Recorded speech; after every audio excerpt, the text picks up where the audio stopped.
See? Hi guys, ito yung ayuda ng Pilipinas yung isa. Bye-bye, love you. Excited na ako na lutuin to.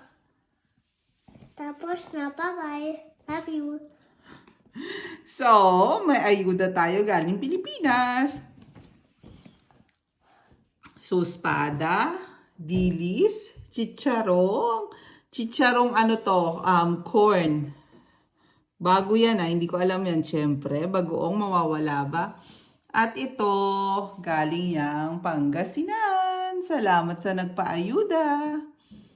Ano pang masasabi mo? Excited na si Bunso na kumain ng pritong isda.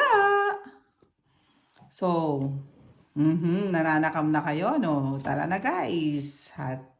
Hatawin na natin to. So, ganito kami mga nasa abroad. Simpleng bagay, sobrang excited na kami. Thank you very much everyone. Bye!